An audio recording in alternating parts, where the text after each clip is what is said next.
Hello and welcome to Zero Point Energy, which is 0 point what we talk about and just as much energy. I'm Sean. And this is Jorge.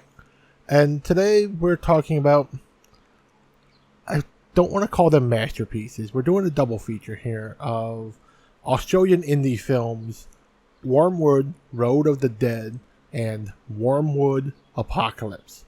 The first one came out in 2014, and the second one came out in 2021, I believe. And they're not great movies, but I'm going to give you a good half-ass just rundown of what they are before we start seriously talking about it. Have you ever wished in your heart of hearts that Resident Evil and Mad Max would have a bastard hybrid child that they obviously neglected and didn't take care of, and then it grew up to be just like them but hated them at every turn? That's what this movie is. Really? What? No. Okay. It is the rebellious teenager stepchild of Resident Evil and Mad Max. I wouldn't call it rebellious, but I get it. I mean... Angsty? What? Angsty, then? Maybe. Okay. I mean, it's obviously does take inspiration from Mad Max, but how do I say it? It's not as... Actually, I wouldn't even call it angsty. This is a hell of a lot more fun than Mad Max was. Mad Max was very... Yeah, I mean, basically, I'd say it's Australian, just Resident Evil. Okay, yeah, I can see that. The Australians are weirdly funny when they're trying not to be funny. Especially when you put Aboriginals in the movie. Like, it's just trying to be as respectful as possible, but Aboriginal people are fucking hilarious in comedy roles. Where, like, when they're trying to be funny, they're absolutely hilarious. It's the deadpan way, that serious, matter-of-fact way they deliver their comedy, their one-liners. Like, if you want a good example of Aboriginal style one-liner delivery, anyone who's a fan of recent Marvel movies, especially the Avengers movies and the most recent Thor movies, Taika Waititi, Cord is literally the great example, because just the way he's going to say, hey, do you think we can win? Yeah, go hit him. Ah, cool, bro. Like, no, Cord, hit him with the rocks. Oh, man. I got this cool stick, though. That is fucking Aboriginal humor at its peak. And especially this first movie, with the character of Benny. The first Wyrmwood Road of the Dead is full of shit like that. It's like, I got shot. That hurts, right? The fuck do you think? Yeah, man. Like, yeah, mate. Okay, to be clear, Benny is Leon Burchill. Leon Burchill is Aboriginal from Australia, and Taika Waititi is Maori from New Zealand. Yes, but the Aboriginal people and the Maori, especially the New Zealander Maori, they share that similar type of delivery for how they joke. That I didn't know. Okay. Which just the style where they're doing the jokes. You know how, like, all British people and most Irish people have that deadpan, serious sense of humor? Yeah. Maori and Aboriginals have that serious, matter-of-fact way of speaking. It becomes funny when they're trying to be funny. They're two wildly different peoples. It's just when they're trying to be joking, trying to be funny, they become very similar peoples. Now, speaking of Taika Waititi, next time we're going to do that Taika Waititi Hitler movie. Or that JoJo, right? Yep, Jojo the Rabbit. You know what? I've yet to see that properly. So, yeah, that could be a good experience to have my first time actually seeing that movie be in the context of this podcast. Finally! Yes, he agreed to it. It's just one of those movies that's like, I don't feel like watching it on my own. But I'm watching it with a friend, and I get to shit on it if I want to. That makes it better. Okay. That's the whole point of this podcast. I have somebody I can shit on movies with. And the Catholic Church, apparently. Well, I mean, I do that all the time. Yeah, I know. I mean, if you can't shit on the Catholic Church, who can you shit on? Everybody, it's a comedy. Come on. I mean, it is, but you gotta go for the low hanging fruit. Everybody knows the Catholic Church. No, everybody knows the Spanish Inquisition, and they also don't expect it. I honestly did not expect that.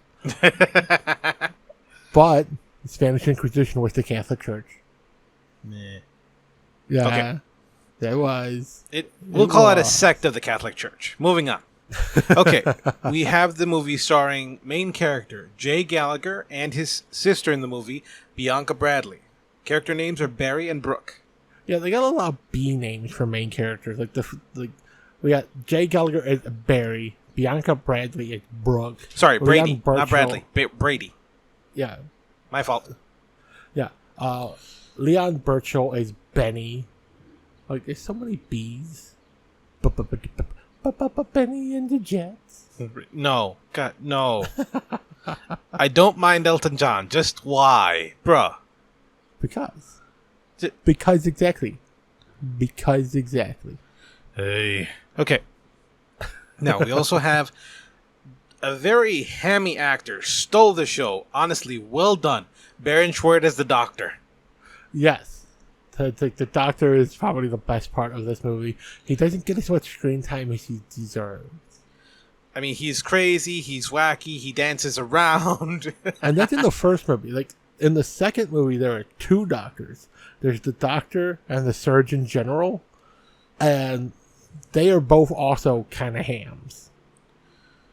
Yeah, I wouldn't give it so much a ham. The Surgeon General in the second one, Nicholas Bouchier, he was interesting. He wasn't kind of as hammy. good. He had his moments. He had his moments, but still. Then we have the Doctor, whose name is Goran D. Kloot. Kloot? Yeah, one of those things. It's a foreign name, and we are very much American, so, if it ain't Spanish, we can't pronounce it. Speak for yourself, Holmes. I am Chicano. No. Like I said, if it ain't Spanish, we can't pronounce it. We're Americans. We only know how to pronounce two types of names. Polish and Mexican. Yeah, I can also do Italian, a little bit of French. English is annoying, but yeah. Ooh, Irish too. Yeah, the Irish are fucking weird. Especially if their names. Siobhan. Siobhan, yeah. But also, Saoirse. Okay, that one was weird. Oh, there's another name. Deirdre. The way they spell Deirdre is goofy. I do not remember this. Hold on. Okay, Irish spelling Deirdre. Okay. Apparently there's a way to pronounce it correctly. It's not Deirdre. We're not watching this right now. We're recording. Moving on. But no, like, there's another way of spelling it too, where there's an H in the middle. Okay. Do you pronounce the H? No, you don't. Like, the one with the H in the middle is the one that's meant to be pronounced as Deirdre. But it's like, there's an H, like, it's the same spelling, but there's an H in the middle. Why the fuck is there an H there? Who knows? So it's like Siobhan. Siobhan. Siobhan. Huh? I don't know. Saoirse. Like Siasasche. Saoirse. Honestly, first time I saw it, I thought it was Circe. Like, Greek. Yeah. Yeah. Like I said, the Irish are fucking weird. Another good example of the Irish being weird. Sean. Sion. But everybody else pronounces it as Sean. It's pronounced Sion. C-N. Sion. But when you have a brogue and you fall off your bar stool all the time, it sounds like you're saying Sean. It's, hey, what's your name, junkie? Sean. Okay, I'm not so sure about that one. I think it actually is supposed to be Sean. Both, like Cian, but it's like Siean. All right, now something a little different but kind of similar. The Welsh, also a Celtic group, they have a name, Yanto. It actually is the Welsh version of John. Yeah, and isn't Yanto like Jantl something. Nope, like that. it's IANTO. Antl. Mhm. Oh yeah, most people would say Yanto. It's And Yanto. It's Yanto. Mhm. And it's what's that mean? Jonathan. Fuck you. Go eat some popcorn in your pinky pop. The fuck was that from? Oh, it's the Welsh for microwave. It's a pinky pop. Seriously? Yeah, because when shit's cooking in it, it goes pinky. And at the end, it goes boop. Pinky pop. I don't know. I mean, like in what do you call it? German has some weird words. Like what do you call it? A glove. I They believe have is words for entire emotions, but it's an entire range of emotion. But it's also a one-word sentence, like Schadenfreude. not just that. I mean, Pleasure like derived from others' pain. okay, internationally, ambulance, Ambulance, Ambulancia, stuff like that. In German, no, Krankenwagen. Yeah. Or freaking what do you call it? Shoe is like oh shoots, I forgot. What is a shoe in German? Come on, shoe. No, Sure. that's not what I'm trying. Okay, hold on. How about glove? I know one of these is weird. Most of German is weird. Handschuh. Handschuh. That's it. Yeah, it's a hand shoe. A glove is a hand shoe. A shoe is a shoe. A sock is a foot shoe. Really? I remember Hold on. right? Sock? It's like foot shoe. No, just Oh, sock. it's just Soccer. Hmm. One of them is like, it's just like body part shoe. Maybe that's the word for like a beanie cap instead of like a knit hat. Let's try that. Beanie. No, just beanie. Or Mutze. No, not Mutze. That's the wrong. Mutze. It's an umlaut. I forgot how to say it. It's so it is Mutze? That's a Mutze. Yeah. Okay, fine. Back to the movie. Back to the movie. Like, both of these movies, like, we just watched them, and they are fun. They're not hilarious movies, but they're fun to watch. Definitely the first one is funnier than the second one, though. The first one is a lot more low budget. It's got some funnier, like, they're playing up the humor aspect to make the movie, and then the second one is, hey, we got some budget now, we've got a little bit better actors. The people who played the main cast who are coming back for the second movie are like, okay, we've got some more acting chops on us. They've done a few more TV shows, a few more movies. They're just better actors now. And it kind of portrays, they tried to be a little bit more serious. It might also be why the second movie is 25 minutes shorter than the first movie. Now, the one thing I like about the first movie is the intro. It's night. They have a shooting... What do you call it? Shooting star? Shooting stars, yeah. Yeah, shooting stars. And then later on in the morning, we have zombies. It reminds me of... not of The Living Dead. It's... Night of the Meteor. No, it's... Okay, there in the Living Dead universes, there are two of them. One of them is George A. Romero's, and the other one is... I forgot the other guy's name. I am so sorry. But the idea is the second one has to do with meteors and gas. This one seems to follow along that kind of idea. Yeah. Like a lot of this is, for both of the movies, a lot of it is references to other movies.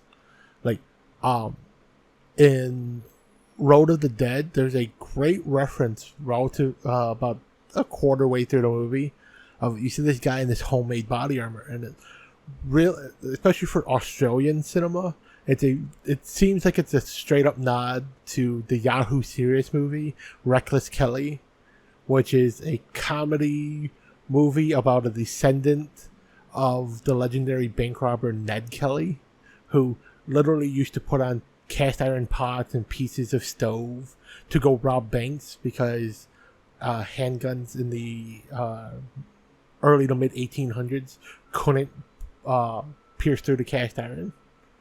That must have been heavy as hell, though. It was. He was literally a knight in full plate mail, just walking in the banks and then walking out, and cops would shoot him, and he'd still just keep going. Jesus. Okay. Yeah, it's awesome. All right. And then we had two Polish guys recreate that in the 90s in LA. Details, bro. Details. The Hollywood shootout. Nope. No idea.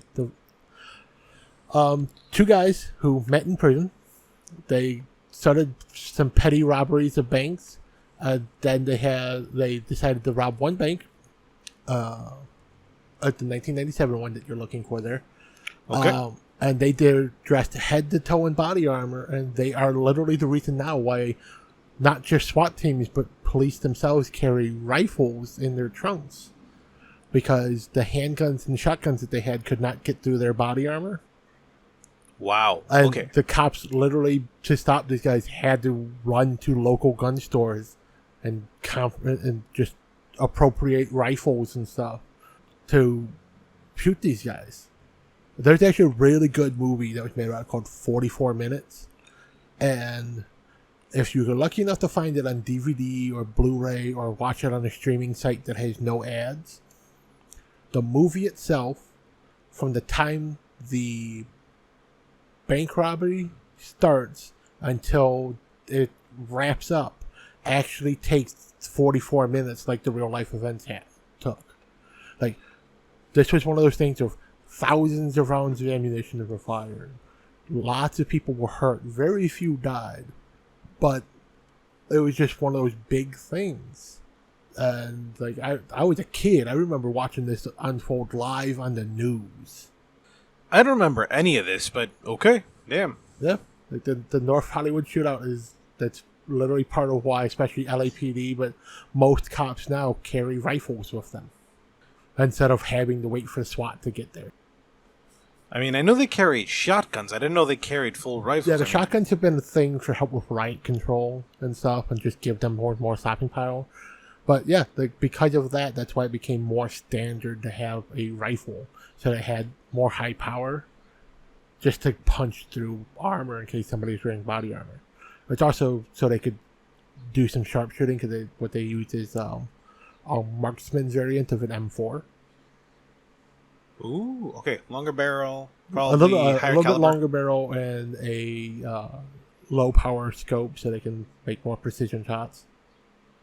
I'm thinking 308. No, it's still 5.56. Really? Yeah, they're not looking for the punching power. But the body armor. Yeah, but like from a rifle, 5.56 still hits harder than a rifle round. So they might not punch through to kill the guy, which is good because then they can arrest them. But Right. it will take them off their feet. All right, fine. Back to the movie. Yes. But yeah, you got that. That was a great reference to it. You had little references to, like, honestly, I think the glowing kind of goo that they're extracting from the bodies, which they don't explain in the first one exactly what the fuck that is. It kind of reminds me of Repo. By the way, he means Repo, the genetic rock opera. He doesn't mean the other Repo. Yes. Which other Repo is there?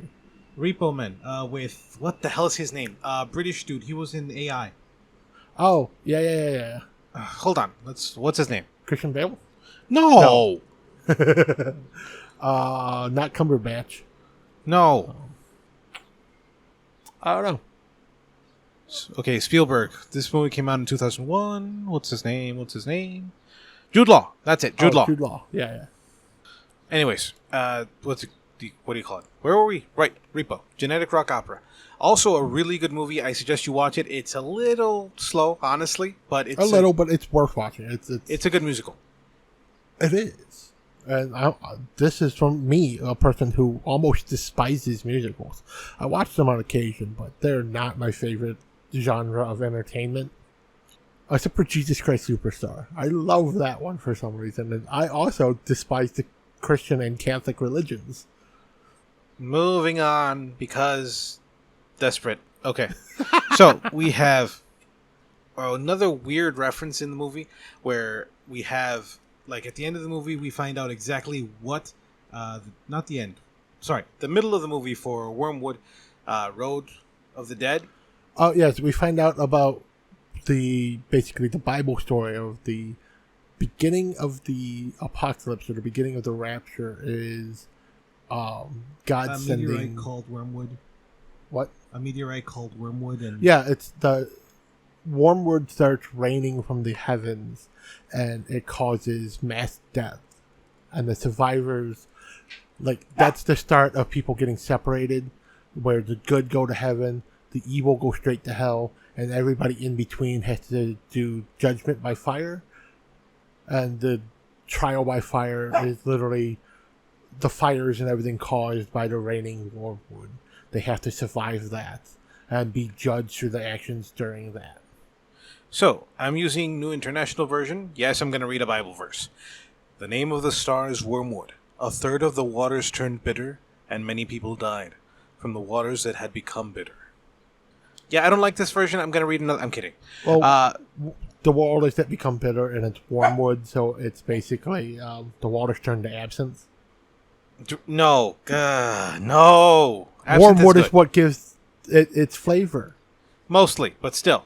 Yeah, but that's why absinthe was banned in most of the world for a while.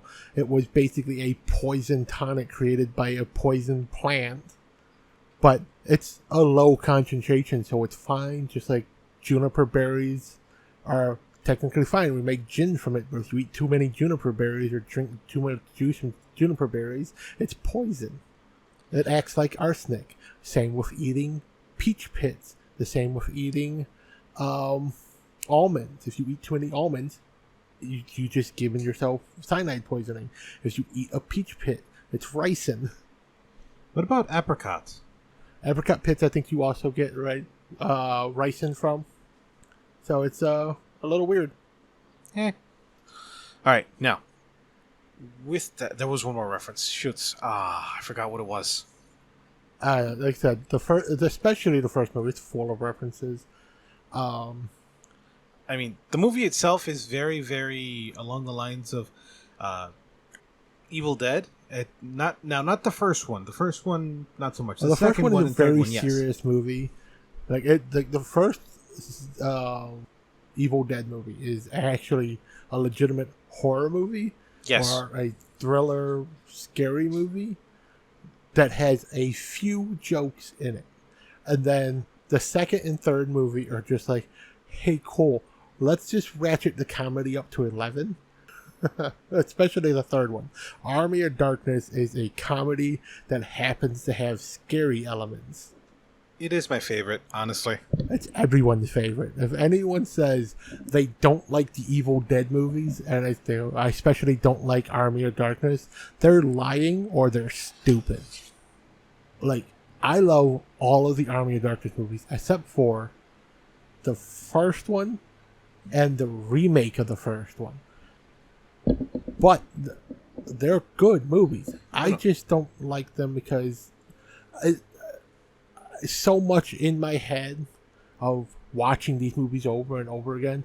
I've watched 2 and 3.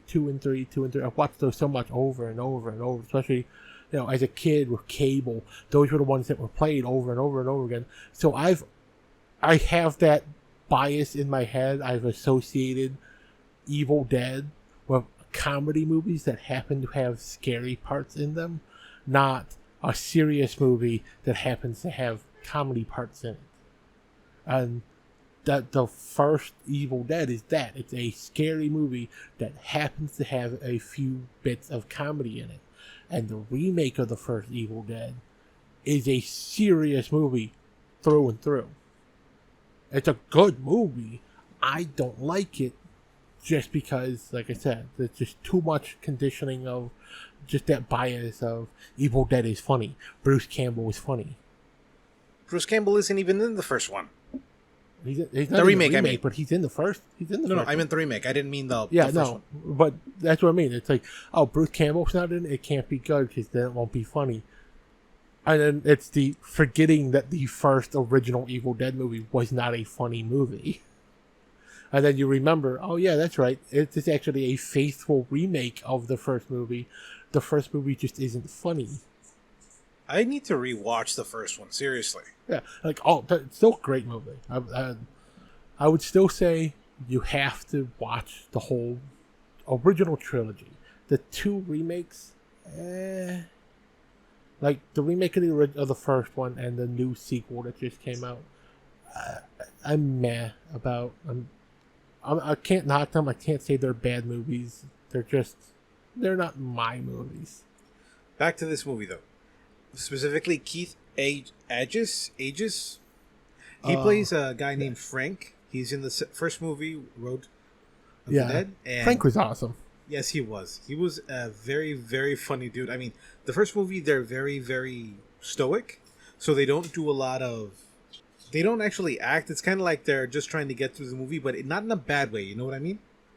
Yeah, like, especially like where we get to this point where they're talking about the Wyrmwood asteroid coming down, and the guy Frank, he's especially talking about how when he saw the meteor shower, that's what he initially thought of, and then especially in the morning, the zombies started attacking, but like these are three guys who are literally at this point depicted as like manly men, and very typical male, and what in honestly today's culture you would probably call examples of toxic masculinity.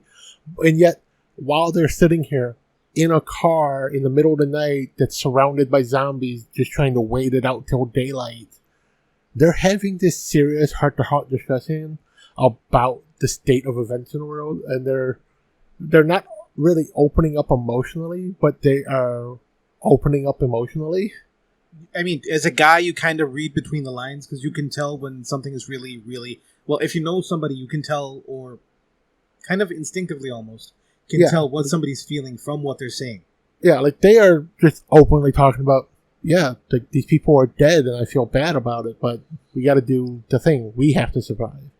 Exactly. I mean, what do you call it? What's his name? Barry. Barry is talking about how he had to kill his daughter and his wife, but that's literally all he says. Like that's actually a good point for back to the like very beginning of the movie. The very beginning of the movie shows the meteor shower, and then it shows during the daytime three guys wearing armor coming out of the garage trying to get a truck to be dragged in, and then it goes to we see Benny for the first time sitting on a campfire, and it's him and Barry and Frank. They're sitting around talking, and we haven't been introduced to these characters yet. No, it's not them. It's Benny and his brothers, Malu and somebody else. At first, when Benny's first talking, he's telling the story, and like I said, we haven't been introduced to the characters, and we're seeing Benny, Barry, and Frank just sitting around talking. Oh, okay. And then it's Benny's talking about him and his brother Mula were just going out hunting into the woods. And they went to the woods. He had his rifle. His brother took his shotgun with.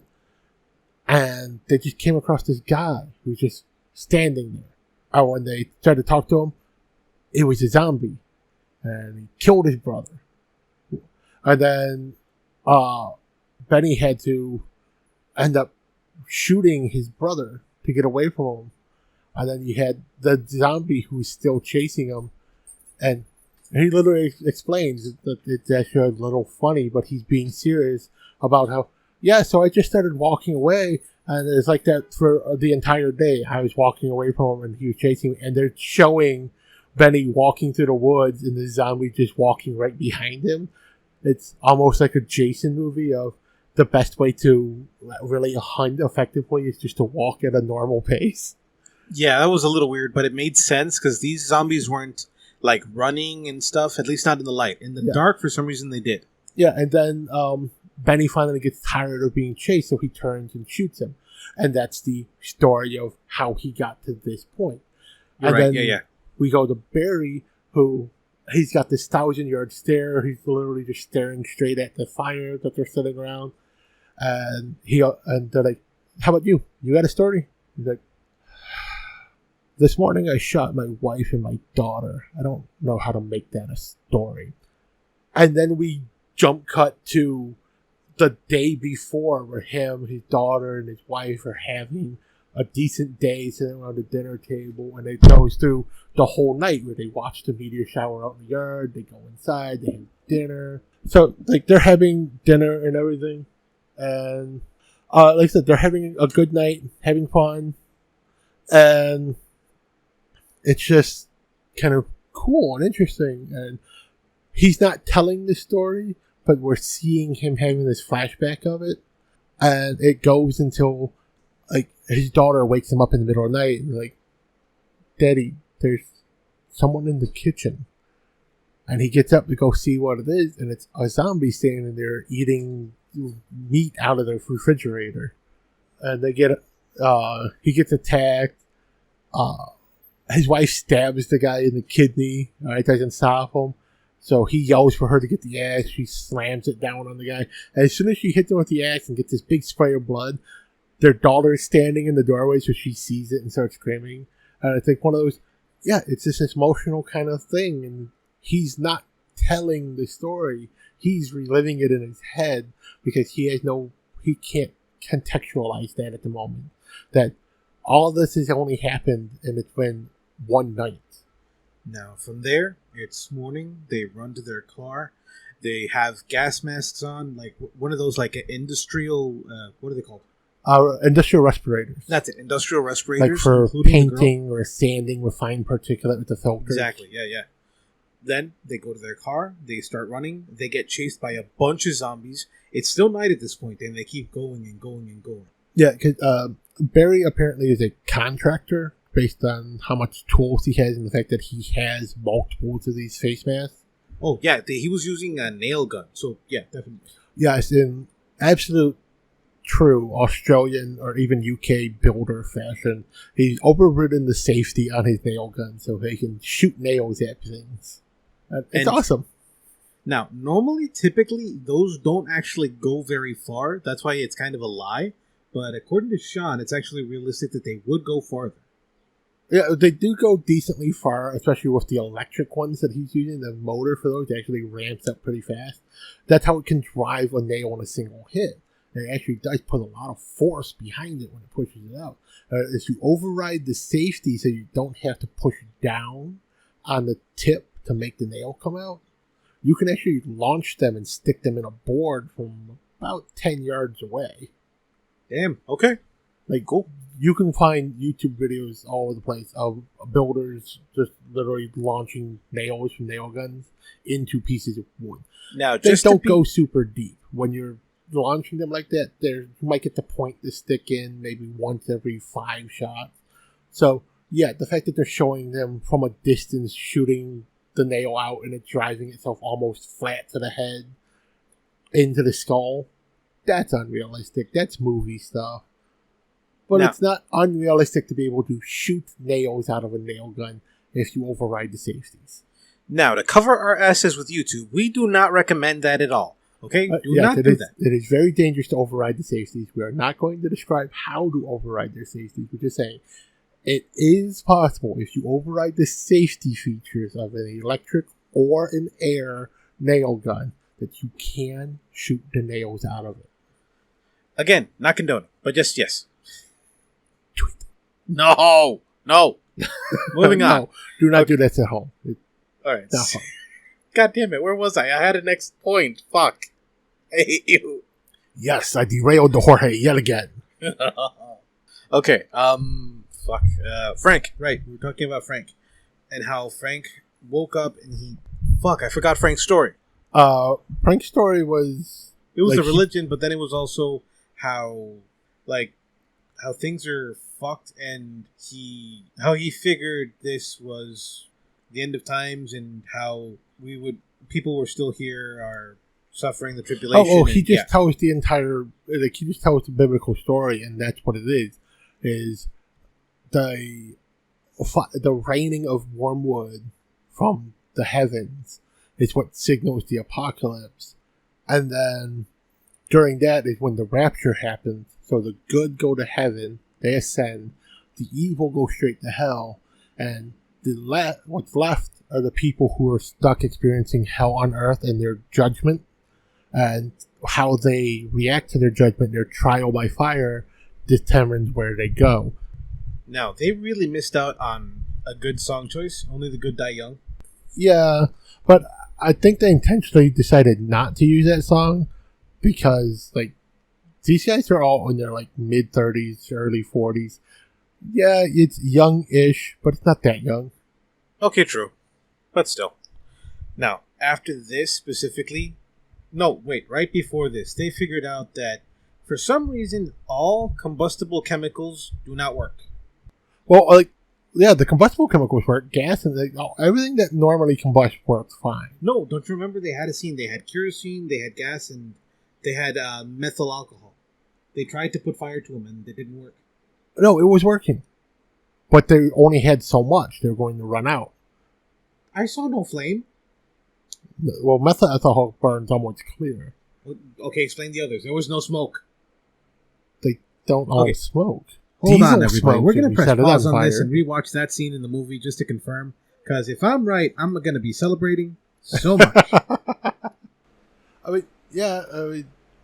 It makes sense. Let's double check. But I'm pretty sure that they were burning, but they just didn't have much of it left. We'll see. All right, and we're back, and it turns out, guess who was right? Upon review, it turns out Jorge was indeed correct. I just wasn't paying his full attention during that scene. And yes, the flammable liquids are no longer flammable. But they find out something on accident. The blood of the zombies and the gas that they're shown to exude throughout the whole movie is highly flammable. Now, that being said, they don't continue that little part, at least it doesn't look like it, into the second movie. They don't mention it again or anything. The only thing they do mention is the blood is still flammable, but they figure out that the gas that they exude, because they also hook up the respirators to suck the gas out.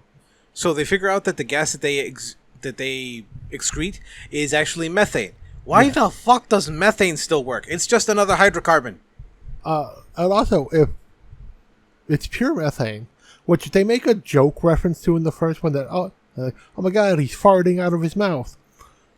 But, yeah. So these things are excreting pure methane. Like, that's not just flammable, that's combustible. Like, there's a reason if you've ever driven past a water treatment plant or a sewage treatment plant, you see these towers of fire. That is pure pressurized methane that is being extracted from the piles of shit that are going through there. And it is creating a jet of fire 50 feet into the air. Yeah, we have one of those around Chicago, and, well, we have a couple. Yeah, but there was one like specifically in the neighborhood that I used to live in, right there by the Stickney water treatment plant. If you looked, like, in the right angle, you could actually see the flame, but for the most part, it was transparent. Yes, at the right... Like, the flame is always kind of orangish, but for some reason, it was just hard to see as you're going over the bridge that goes over the water treatment plant. But as just the right lighting conditions and just the right temperature of air, usually at the beginning of winter when it's not freezing cold, but still kind of really cold, you could see these flames, and it's like, cool. So that's just a regular smokestack. No, it's not. That is an exhaust tube, and that exhaust tube is, 8 stories tall, and then coming out the top of it is a 50-foot column of fire, and then just methane being burnt off. Now, in all seriousness, how hard would it be to, quote-unquote, not bottle, but at the very least, like, pump into tubes to use it along with propane? I mean, it's possible. There have been people who have suggested running cars on methane and stuff for years, and it's entirely possible to do. I think it's just expensive to do. I mean, they're already treating the water and getting it as a byproduct. Might as well bottle it and use it and sell, you know what I mean? Well, there are some municipalities that actually recycle that burnt methane, so instead of burning it off, they send it into collectors and then use that to power a turbine, which in turn powers the rest of the facility. So, like, they're using some power to draw the sewage into the plant, but then the rest of the plant is powered by the methane that's being collected and powering a turbine further in the process, which is smart. And it's like, yeah, those plants cost a shitload of money to start, but once they're started, they're literally powering themselves. I know it's not an endless power supply, and it does still require some energy for the start point. But yeah, like, why don't we invest in that? Why don't we spend the extra money to convert water treatment plants into those types so that they can literally use less energy, and therefore they also recycle this exhaust gas instead of burning it off, which burning it off creates pollution. It Exactly. creates smoke and smog. Like, let's refine out as much of just the bad stuff from it as possible, which is what burning it in the turbine would do, so that what comes out is a non-combustible normal exhaust gas. Now, part of it is you can also use it to make fertilizer, if I remember correctly, besides the poop and stuff from... Yeah, like, treatment. that's part of why they are extracting all the methane out of it, because human waste gets used as fertilizer. That's why if you ever drive past one of those facilities, or if you're lucky enough to have a facility in your area like the one that we're talking about, you have these massive drying beds where they literally, after they've sucked out as much of the crap from the water as possible and extracted as much of the gases as possible, they literally pump out what's left of the sludge into these big giant concrete troughs that they have like 8 of them at this facility, because this facility is about 2.5 miles wide. And while they pump the sludge out, yeah, the area stinks like shit. In the summer, you will gag, even with your windows up driving over this bridge.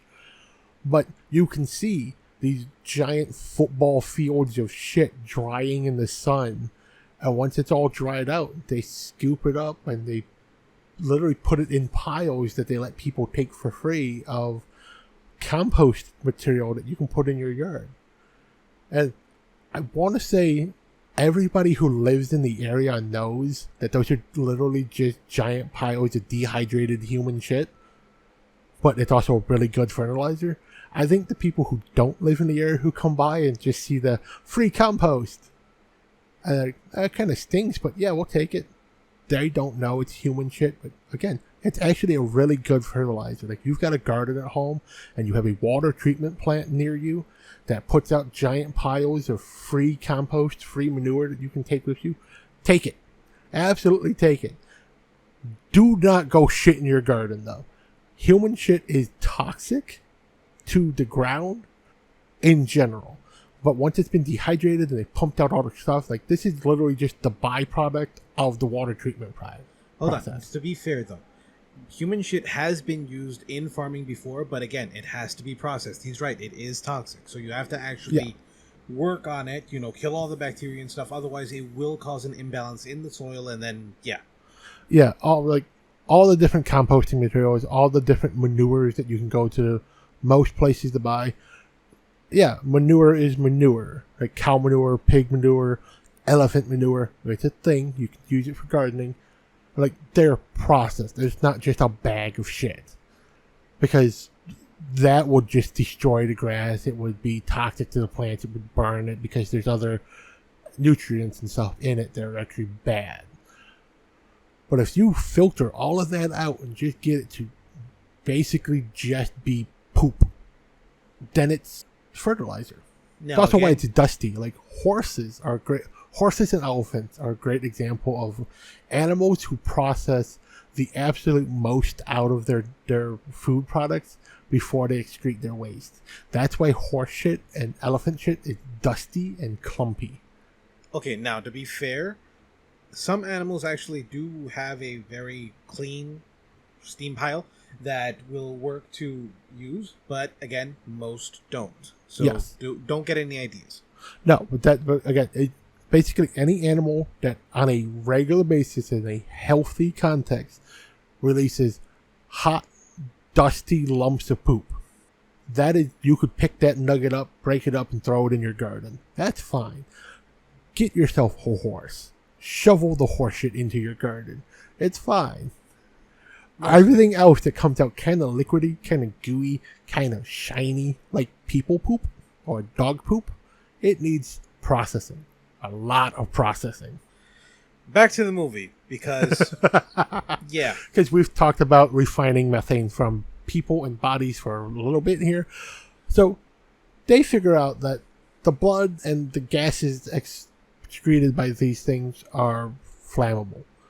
So they rig up a compressor and a respirator to this dead body with tubes running down its throat to suck the liquids out of its body, and it becomes a portable fuel tank. okay, not the liquids, the gas, but yes. Well, they're sucking some like stomach bile out. You see the yellow liquid coming up the tube that they shove down its throat. Fine. Okay. Now, we've talked a little bit about the first one. It's a good movie. It's I wouldn't call it great, but it's definitely funny, definitely worth watching. I honestly would give it a second or third watch. I think it's funny enough to go through. Yes. Now, the second movie, not so much. Still a good movie, but definitely a lot more serious, higher budget. Yes, I would watch the second movie again, but I'd only watch the second movie again in the context of watching the first movie. Like, watching them back to back like we just did. We literally watched the first one and then straight into the second one, no break. And so it becomes one big 3-hour epic movie. That's fine. That's perfect. I think that's the only ideal way to watch both movies. Do not watch the first movie, then wait a week and watch the second movie. Because you won't like the second movie then. The second movie really doesn't stand on its own. But as a ending to the first movie, it's perfect. And they're about the same length, about an hour and 30 minutes. The second one's shorter, 128. The first one's longer, 138, I believe. Yeah. Yeah, 138. Yeah, so, there's only a difference of about 10 minutes there, but it's just, the second movie doesn't really justify why it's an hour and a half long, whereas the first one is like, this makes perfect sense. I could see this being an extra hour long.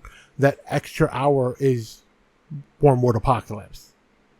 Okay, I want to be fair to the director, and in all seriousness, I understand why you're saying that, but I don't like it. And here's why. Specifically, it doesn't give enough time to give as much detail in the second movie, because we have 3 new characters. First of all, the twin brother of one of the guards in the first movie, named Reese, played by Luke McKenzie.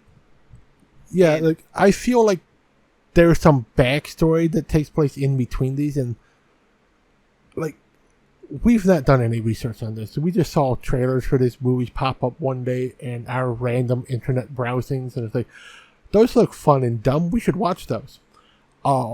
And they were fun and dumb, and we did watch them, and they were well worth our time. I feel like there's some lore that goes on in between the two, because apparently a full year passes between the end of the first movie and the start of the second movie. And Barry and Brooke find Benny's cousins. No, his nieces. Nieces, yeah. And, like, how? Why? Like, how do they know each other? How do they find each other? Okay, I'm gonna butcher this accent, I'm sorry, because they were going to Bulla. They're going to Bulla Bulla. There you go. Now, the nieces are played by Shantae Barnes-Cowan, and Tasia Zalar, Maxie and Grace. Yeah. They're fine characters, but we don't know who the fuck they are. Why are they so important to the story? Like, why are they here? And I feel like maybe there's a little web series or something that we're missing out on. Or maybe comics. Or maybe there's an independently produced comic book that fills in the gap there. Like, we're missing some context. Because it seems like just a rushed throwaway line for when Maxie and Grace are talking. And like, I don't know why we should trust Brooke and Barry. They've gone crazy. Like, well, Uncle Benny trusted them. Okay, cool. So now we know why these 2 Aboriginal girls are traveling with them, but when the fuck did they just meet? Because I feel like that was also a throwaway line for Benny in the first movie. Or of Barry going, I gotta get to Bulla Bulla to find my sister. And I feel like he said, oh yeah, I got a sister who lives there. You're right, yeah, he did. So that's our connection to Benny has family also in Bulla Bulla, where Barry is trying to get to find Brooke. And some point in the year between, he makes it to Bulla Bulla, but he doesn't find Benny's sister, but he finds her daughters. Yeah. I mean, it makes sense in order to keep the family of somebody you knew safe, but at the same time, they don't know them from Jesus. You know what I mean? Or from Adam, whatever you want to call it. So, like I said, there's probably a web comic. There's either a regular comic, there might be a little web series, maybe a short movie that was produced independently, because these are both indie movies. The first one was actually released as part of the IFC Midnight Collection, which was IFC, I don't know if they still do, but I remember when I used to have satellite and cable, IFC used to do, by the way, IFC stands for Independent Film Channel. IFC used to do after hours, like between midnight and 5 a.m., they would show scary movies, but it would be the independent horror movies, so you would end up with a lot of these like horror comedy movies too, because a lot of indie horror movies tend to be funny, intentionally or not. They're usually a really good watch. I mean, like we said, we were talking about how The Evil Dead is actually a very funny movie. It, again, not intentionally, but then they kind of rolled with it. Again, not funny on purpose, and it's not completely funny, but here and there you're like, okay, this is pretty good. Yeah, like the first Evil Dead movie had some funny bits in it. The second one, they cranked up the comedy. It's still a serious movie, but it's funnier. And then the third movie, they went, people love the funniness of the second movie. Let's just go full ham on the funny this time. Hey, Bruce, do whatever the fuck you want. And that's the thing, though. That's the charm about Bruce Campbell. Okay, we're getting off topic again. My main point Fuck the topic. Talk about Bruce Campbell movies. Bruce Campbell movies are awesome. Bruce Campbell is a funny guy. I would honestly say good actor, not just a ham actor, because he plays it really well. It's not just his... He's not Shatner. You know what I mean? He actually has a presence that is awesome. He can be taken seriously, not... There are two good TV shows that really exemplify Bruce Campbell being serious, mixed with comedy, but just being perfect at delivering snarky, sarcastic comedy. And that is one where he was the star of the show. It's The Adventures of Briscoe County Jr. It's a great Western. And then Burn Notice, where he plays the character of Sam. And he is the perfect comic relief extra. Like I think he's a side character. He's an extra character, but he is perfect for adding some levity to a semi-serious spy thriller series. Now, to be fair, there's also one more. It was something to do with like the American Revolution in France. I forgot what the name of the series was. Oh, wait, yeah, I can't think of that one. I know which one you're talking about, though. It's, like I said, I've never seen anything bad from Bruce Campbell. I mean, isn't Bruce Campbell also in the movie Bubba Hotep? Yes, he is. Yeah. Which is a great movie about Elvis impersonators who just go on bank robbing sprees. Jack of all trades. There we go. Yeah, that one was actually decent. Now, I would also want to add to that Xena Warrior Princess and what's it called? Hercules, the Legendary Journeys. Hercules was very much unintentionally funny for like the first 2 seasons. And then again, they realized the show itself could be funny. And then Bruce Campbell plays Ares? No, dude. Bruce Campball plays the King of Thieves. I forgot his name. Oh, fuck. Yeah. I forgot. For some reason, I keep thinking he plays one of the gods. All But, right. yeah, Bruce Campbell is amazing in Hercules and Xena as the King of Thieves, and it's another really funny role for him. And it's like an unintentionally funny, like, he plays it funny. Adding the funniness to a movie that's, a TV series that's not intentionally meant to be funny. And it's what you need in some of these shows. Now, the 90s were a weird time. If you want to watch them, go for it. I definitely recommend. I mean all of these series. I would recommend Xena over Hercules. Like, it is the funnier of the shows. It's just a better watch too. Although the Xena Hercules crossover episodes, like, you do not get the full context of those episodes if you only watch the Xena part. You have to watch the Hercules part too. Now, back to the movie, specifically Wormwood Apocalypse. We then find out that the sister Brooke is a hybrid, and first movie we just find out she can control zombies. Second movie, they kind of turn her into Alice from Resident Evil, where she can control the zombies with Only her she's mind. a lot more unstable. What? Only she's a lot more unstable. Is she though? Bruh. Alice could control herself. Okay, she just.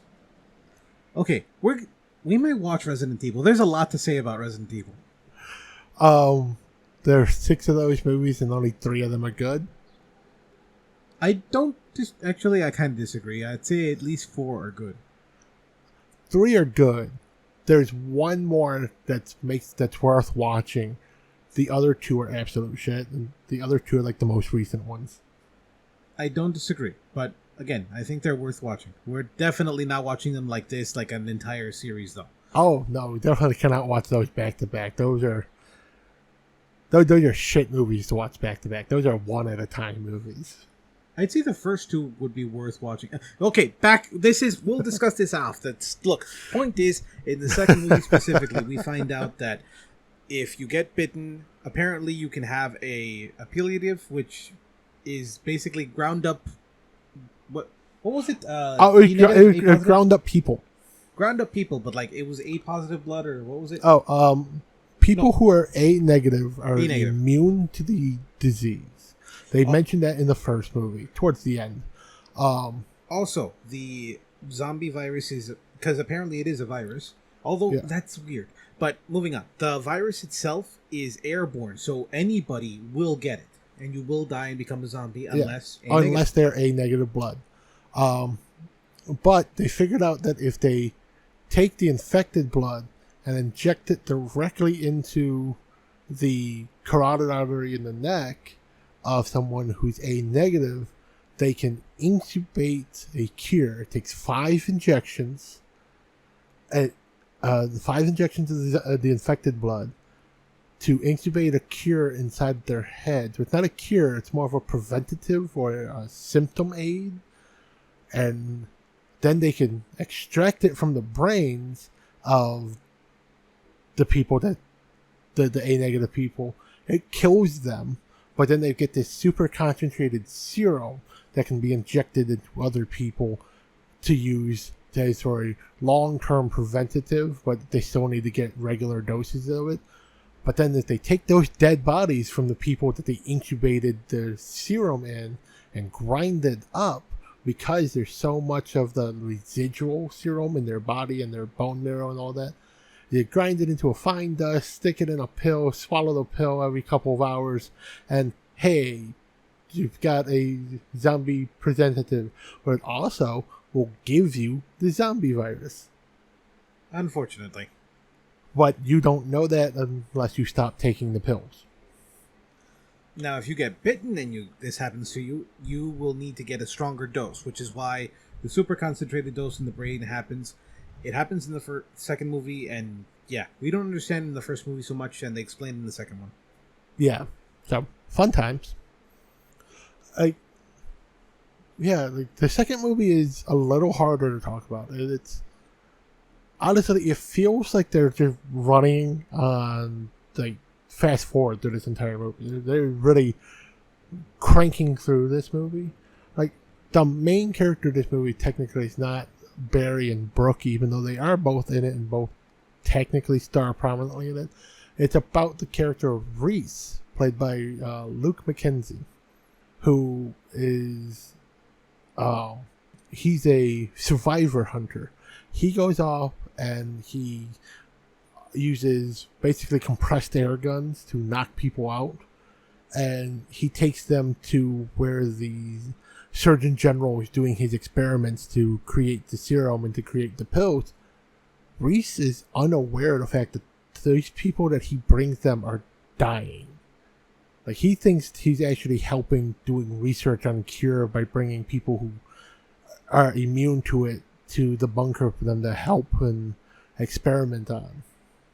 Unfortunately, he was wrong. He was killing them, like he said, and he definitely feels very, very bad about it later on in the movie, up to the point where he wants to kill himself. Later in the movie, when he finds out that they're killing them, he has a little bit of the existential crisis, but he has the great moment when he doesn't just find out that they're killing the people. He also finds out what the pills that he's been taking are, and they don't do the full breakdown. They really should have, but he absolutely has his Soylent Green are people moment. Because he starts to retch and he wants to be ill and not take the pills anymore because, oh my god, I've been eating people. But if he doesn't keep taking the pills, he's just going to turn into a zombie. I mean, it's okay. Scientifically speaking, it's a decent idea. But at the same time, all you really need is blood serum for that kind of thing. Yeah, it's an example of the weakest form of a vaccine. We took the thing that causes you to get sick, and we made something that stops you from being sick. But then, since it's a super weak form, you have to just keep taking it and taking it and taking it and taking it. There's no one and done. There's no take one, and in a few months, years, so on, you have to take a booster. This is no, you need to take one of these pills every couple of hours. This is one of the reasons we need to learn how to make artificial blood. I mean that seriously. If we could take somebody's blood, clone it, quote unquote, and then make serums out of it, we would have not exactly cures, but at the very least treatments a lot faster. Yeah, which is true. And again, not for everything, but for a fair amount of disease. Yeah, just artificial blood would be very useful in general too, for blood transfusions and stuff, for surgeries and things like that, in emergency situations. Imagine if we could make artificial blood that would be easier to store. It doesn't have to be as cold all the time. So then you could carry it in an ambulance. So you could do a field transfusion. Okay, true. I mean, things like that, or even for the military, field hospitals. Imagine if they didn't always have to wait for the helicopters to get there to get somebody back to a field hospital to start the transfusion process. If they could hook up an IV or two full of artificial blood to stabilize them to get them to where they can get proper care, then you don't, a bleeding wound becomes less of a major concern. True. But it's, we have to get to that point. I mean, we're at the point now where, I remember being a kid, not quite a teenager yet, and hearing about the artificial bandages that they were using that were made from ground up shrimp. When they would take this powder and you'd put it in the wounds and put just a regular bandage over it, and the shrimp would dissolve into the wound, and it would literally close the wound and stop it from bleeding. I've never heard of that. Wow. Yeah, and it's something that started with the military as a way to do basic trauma, just stop the wound from bleeding until they can get to a proper care, and it just absorbs into the body, so it doesn't affect you or anything. It's not something that they have to remove. It's not something that they have to worry about. It's not going to infect the wound or anything. It's literally just this powder that's on the backing of the bandage. So they slap the bandage on, and now it closes the wound almost instantly. And that did progress into the civilian world. They use it in the hospitals and stuff now for that immediate close the wound type thing. What are we talking, like Quick Clot, or? It's kind of like Quick Clot, yeah. Okay. Well, that's basically what Quick Clot is, and also New Skin. Oh, I love New Skin. It kind of hurts at first, but I love it. If you got a big enough wound, it hurts like a motherfucker. I am a great example of what the miracle power of what liquid New Skin can do, or liquid skin. Because I was in a car accident. I cut my shoulder into the muscle, and I did not go to a hospital. I poured 2 bottles of liquid skin directly into the open wound. And I have yet to have a doctor nowadays who, like, this is 20 plus years later. They don't believe me that I've ever damaged my shoulder that well because the wound sealed that well. Now again, we do not condone this. No, But do not do that. Like I have mobility issues. It hurts to lift my arm above my head. The muscle did not fix itself. It's just so nicely fused back together that even on an MRI, it doesn't show up as damaged muscle tissue. No scar tissue at all. Damn. No, sir, because I am currently sitting here shirtless. Jorge can attest, I do not have a jagged scar across my entire shoulder, but for like 2 weeks while I was treating this wound, I had a scar that went across my entire right shoulder into the middle of my chest from the seatbelt cutting deep into me. And yeah, like I said, no scar at all. And I'm surprised it didn't even do a scar internally, because that is possible. But yeah. But I'm also a medical oddity. My body creates an excess of proteins, and wounds close and heal really fast on me. I'm weird. I am not the normal. I'm not the exception. I am an oddity. Now, like you said, not normal. Like this movie. So,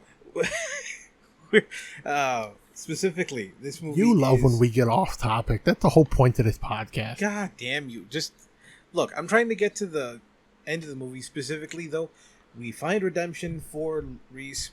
We have Barry and Brooke back in the movie, and again, they're kind of weird. Brooke still plays her character fairly well, but Barry is not as stoic. He's probably had like a year to get through that, but at the same time, no, Barry's turned into the quippy one-liner badass.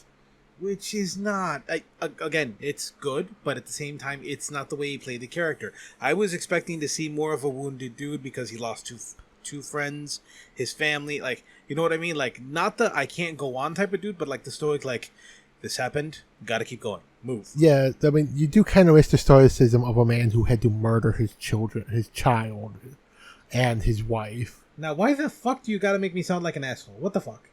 I didn't make you sound like that. I said I missed the stoicism of a man who's done that. Okay. That was a good way that he played the character in the first movie.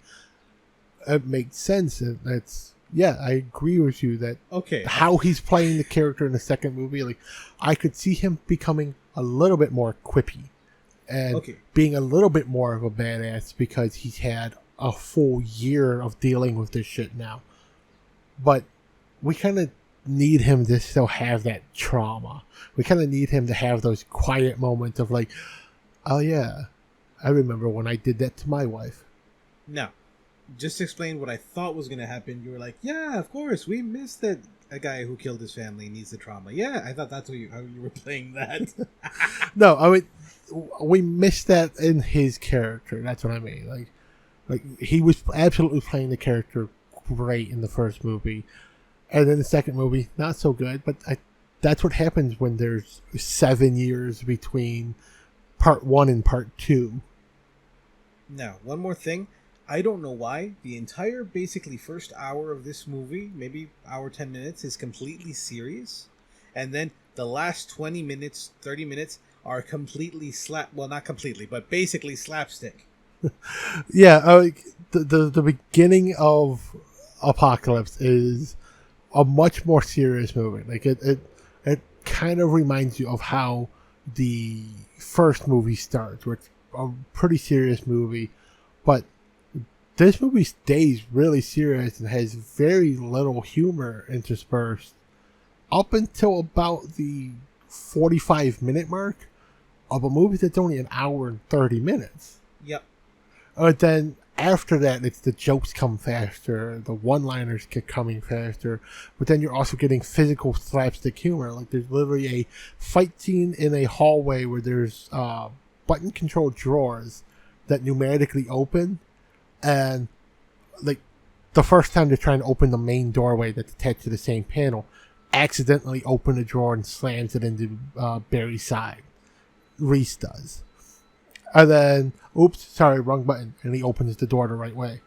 And then, literally 3 minutes later, the like main sergeant bad guy comes in and they're having the fist fight, and it's like, oh, push the button and smack him in the side with the drawer, and then the sergeant gets up and pushes the button and slams Reese in the head with the drawer, and then while they're fighting again, Reese goes over and pushes the button and slams the sergeant in the head with the drawer. And it just becomes the who can push the button faster to keep hitting each other with the drawers.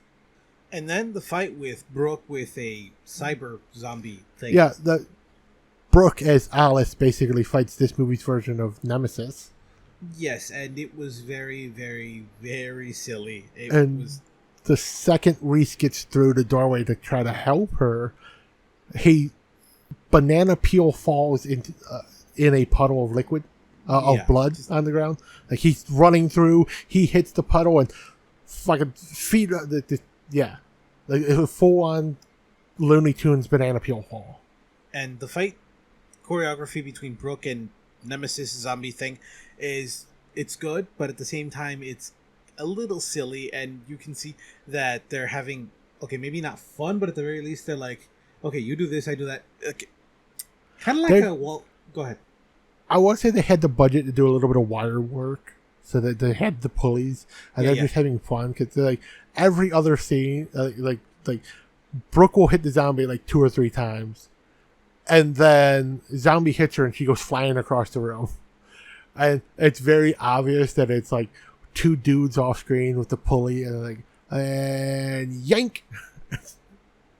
Now, I was thinking of it more along the lines of like wrestling. Like, they don't telegraph in wrestling, but at the same time, when you're older, you're like, yeah, okay. They don't telegraph, but they telegraph. Yeah, exactly. Yeah, they had a lot of moments that were like, oh, he's going to swing that big claw at her. How do you know? Watch, man, big claw. Like, exactly. Oh, he's going to kick her. Really?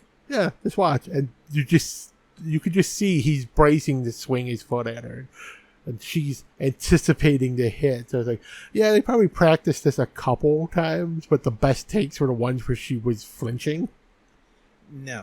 To be fair, again, slapstick, but they still tried to play it serious. It was weird funny. Yeah, and it works for this type of movie.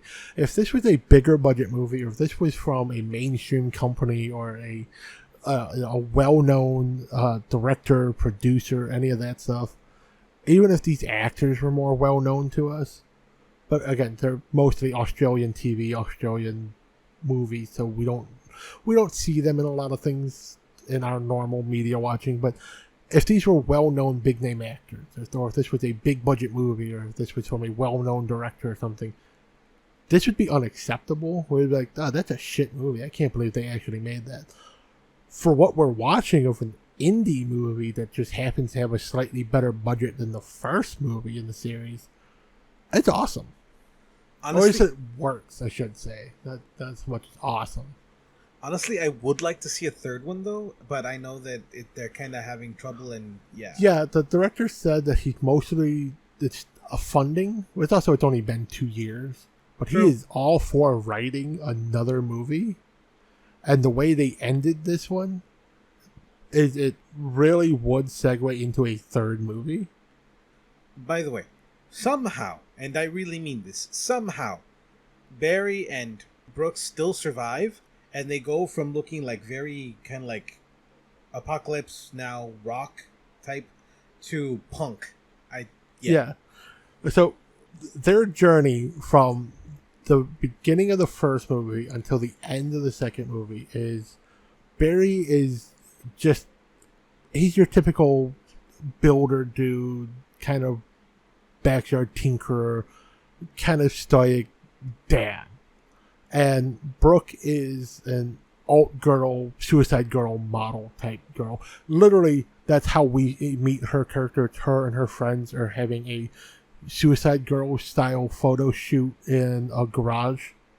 By the way, I have a bone to pick with that scene. They had one of the ladies who was modeling and chained up and stuff. Again, it was modeling. It wasn't anything bad. And she was painted like a Katrina. If you don't know what that is, look it up. Point is, none of them all is Mexican. Now, I'm not offended exactly, but at the same time, come the fuck on. And yes, and when I say it's a Suicide Girl style shoot. It is a non-nude. It is lewd and implied, but they're not really showing anything. It's the easiest reference to make for anyone who's familiar with those type of art style for print work. It's alt girls, heavy makeup, dyed hair, tattoos, piercings. The best boner material on the planet. That's and especially lady boner on. material. Like literally almost every woman I know who's attracted to women likes alt girls. Everybody loves a goth girlfriend. You forgot the big titties. The big titties. They don't always have to have the big titties, but those big help. Titty goth girl man. I mean, again, you don't always have to have the big titties, but they help. I don't disagree, but at the same time, the meme, dude. The meme. I know you got the meme, but they can't all be susu with that awesome tit-to-arm ratio. Okay. If you don't know that meme, you don't watch enough videos. At least on YouTube. Now. And TikTok. And Twitch. It's made its way around to all of it. Seriously? Yeah, especially TikTok. Wow. Okay. Okay, back to the movie specifically, though. I Google tit-to-arm ratio. You won't be disappointed. Okay. Okay, specifically. God damn it, now all I can think about is tits. Fuck. Yes! I hate you. That's all I ever think about. What was I gonna say? Fuck. Right, the scene. They're taking pictures and they're talking together, having fun, and then suddenly the girl who is chained up turns and becomes a zombie. And in the Katrina makeup, I'm like, okay, why? That's not. And again, I know, being offended and shit, but at the same time, the fuck, man, come on. Because I'm Mexican. It came from Mexico, literally from my family's hometown. And, I get it, though. I honestly do. And again, I'm done with my outburst. Go ahead. I'm done. I mean, I suppose I go on enough rants against the Catholic Church and pedophiles on this podcast that you're entitled to have your occasional outburst, too. Hallelujah. Okay, back to the outburst. No. I've got 20 plus hours of raging against the Catholic Church. I can give you 10 minutes of raging against cultural appropriation. Alright, now, it's called La Calavera Catrina, specifically made by a lithographer, Jose Guadalupe Posada, who's literally from Aguascalientes, where my family's from. And it's supposed to show a woman who is dead, but at the same time is out to party. And again, it's a cultural icon in Mexico. Literally went from Aguascalientes to the entire country and is part of the Day of the Dead.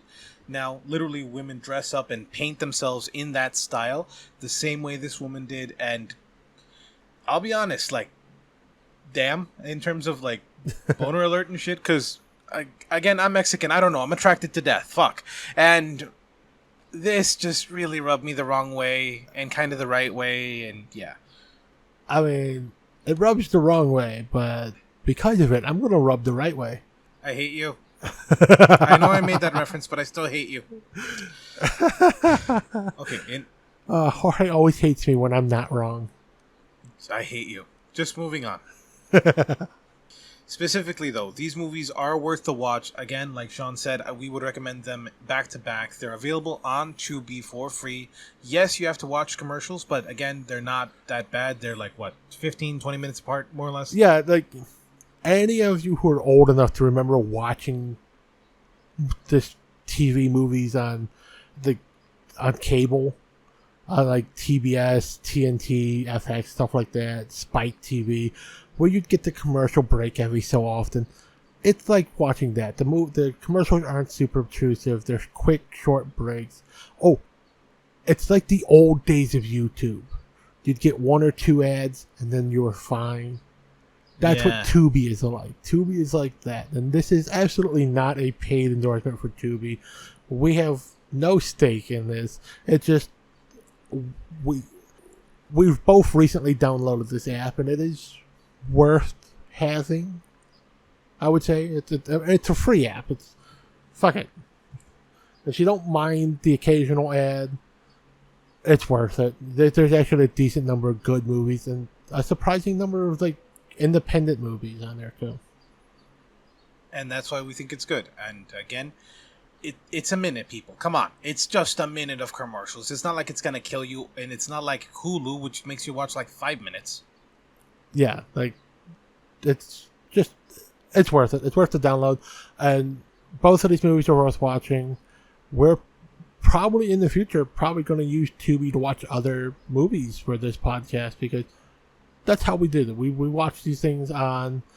We watch movies on Netflix. We watch movies on Hulu, Amazon Prime. I have a Fire Stick. That's how we watch it. It's a free app that you can download. It's Android capable. It's called Kodi. It works on most Android devices. It is an Android-based app that you can download. It's even in the marketplace on the official Android app. Specifically, we use the Kodi app to watch apps specifically because it makes it a lot easier to customize. You can get different subtitles. You can upload different things. Download rather different things so that you can make your viewing experience better. Yes, and in general, using the Kodi app, it works as kind of a compiler. So it will take your Netflix, your Amazon, your Hulu, your Disney Plus. It'll put them all on one screen, so you don't have to keep bouncing from app to app to look for things. You'll just look for the movie, and it will open in its appropriate app. All right, I think we're going to call it a day after that one. Yes. So definitely watch these movies. Wyrmwood, Road of the Dead, and Wyrmwood Apocalypse. They are not great movies, but they're good. They're worth the time you put into it. Highly recommend watching them back to back. Basically, thumbs up from both of us. 2 thumbs, way up. And in terms of the actress who played Brooke, a penis way up too. Okay, I don't disagree, but moving on. Have a good night, everybody. Bye-bye.